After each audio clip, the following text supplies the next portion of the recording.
లోక్సభ ఎన్నికలకు సమయం దగ్గర పడుతుంది. ప్రచారం చేయాల్సిన ప్రాంతాలు ఇంకా మిగిలే ఉన్నాయి. అన్ని వర్గాల ఓటర్లను చేరుకోవాలంటే సాధ్యమయ్యేలా లేదు. దీంతో అభ్యర్థులు సాంప్రదాయ ప్రచారం కంటే వైవిధ్యానికే ప్రాధాన్యతనిస్తున్నారు. ముఖ్యంగా సామాజిక మాధ్యమాలను, సెల్ ఫోన్లను ప్రచార వస్తువులుగా మలుచుకుంటున్నారు.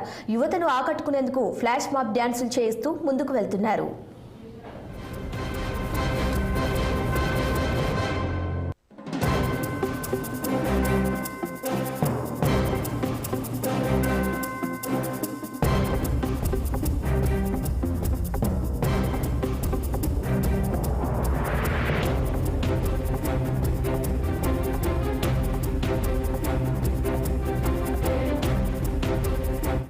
మీరంతా ఆలోచించి ఓటేయాలి.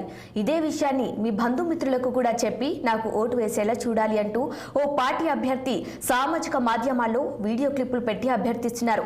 మీకు నా నమస్కారం. మీరు గుర్తుపట్టి ఉంటారు. నేను పలానా పార్టీ అభ్యర్థిని. లోక్సభ ఎన్నికల్లో మీ ఆశీర్వాదంతోనే పోటీ చేస్తున్నా.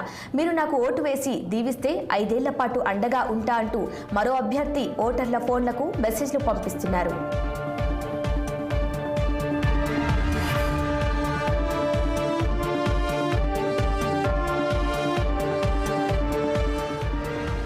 అకస్మాత్తుగా కొందరు యువతీ యువకులు ఒకే తరహా దుస్తులతో రోడ్డుపైకి వస్తారు. పార్టీ జెండాలు పట్టుకొని నృత్యం చేయటం మొదలు పెడతారు. సినిమా పాటలతో ప్రారంభించి అభ్యర్థి ప్రచార పాటలతో అందరి దృష్టి ఆకర్షిస్తారు. 4-5 నిమిషాల్లో అంతే వేగంగా అక్కడి నుంచి వెళ్లిపోతారు. ఇలా అక్కడక్కడ పలు పార్టీల అభ్యర్థులు ఫ్లాష్ మాబ్ డ్యాన్సర్లతో ప్రచారం చేస్తున్నారు. ప్రధానంగా నగరాలు, గేటెడ్ కమ్యూనిటీలు, షాపింగ్ మాల్లలో ఇవి ఎక్కువగా కనిపిస్తున్నాయి.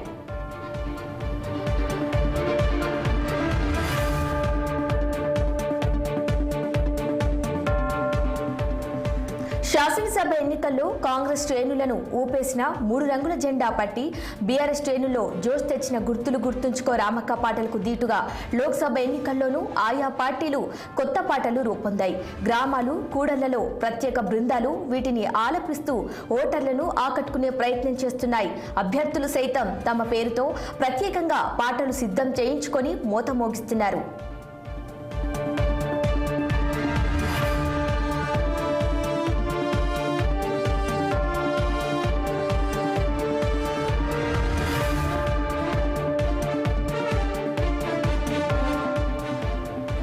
కాంగ్రెస్ అధికారంలోకి వస్తే గ్యారెంటీల అమలు, బీజేపీ వికసిత్, బీఆర్ఎస్ రాష్ట్రానికి రక్ష ఇలా పార్టీల ఎజెండాలు ఇప్పటి వరకు చేసినవి, చేయబోయే వాటితో వీడియో చిత్రాలను భారీ స్క్రీన్లపై ప్రదర్శిస్తున్నారు. జనసంమర్ద ప్రాంతాలను ఎంచుకొని 1-2 గంటల పాటు ప్రత్యేక వాహనాలను ఏర్పాటు చేసి స్క్రీన్లపై ప్రసారం చేస్తూ ఓటర్ల దృష్టిని ఆకర్షిస్తున్నారు.